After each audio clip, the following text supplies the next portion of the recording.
संसद के समक्ष आने वाले कामों को नियत वक्त में निपटाने में सर्वाधिक मददगार होती है संसदीय समितियां।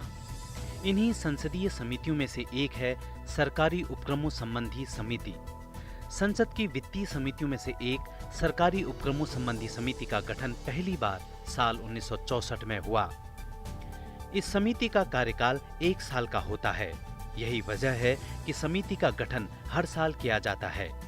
22 सदस्यों वाली समिति के 15 सदस्य लोकसभा से और 7 सदस्य राज्यसभा से होते हैं। समिति के अध्यक्ष का चुनाव लोकसभा अध्यक्ष करते हैं। कोई भी मंत्री इस समिति के सदस्य नहीं हो सकते हैं।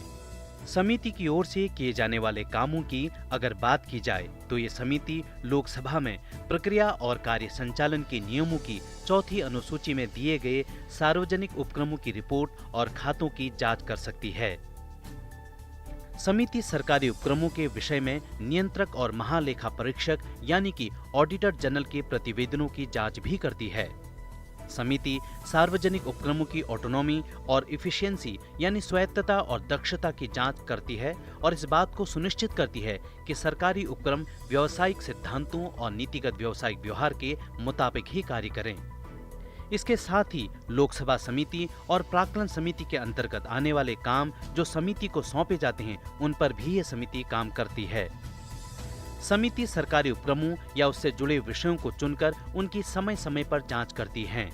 समिति को इस बात का भी अधिकार है वो संबंधित मंत्रालय या उपक्रम से जांच संबंधी सामग्री की मांग करें या फिर अध्ययन दल गठित कर परियोजना या उपक्रम का दौरा करें।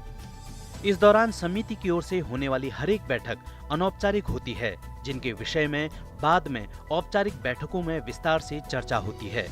फिर रिपोर्ट तैयार कर संसद के समक्ष पेश किया जाता है। साल 1964 में स्थापना के बाद से समिति ने अब तक 680 रिपोर्ट प्रस्तुत की हैं।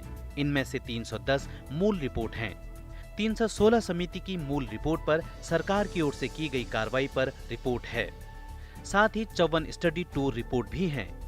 310 मूल रिपोर्ट में से 38 सार्वजनिक उपक्रमों के कामकाज के विभिन्न पहलुओं पर हॉरिजॉन्टल अध्ययन यानी कि जो जानकारी है उस पर ध्यान केंद्रित कर किए गए अध्ययन की रिपोर्ट है।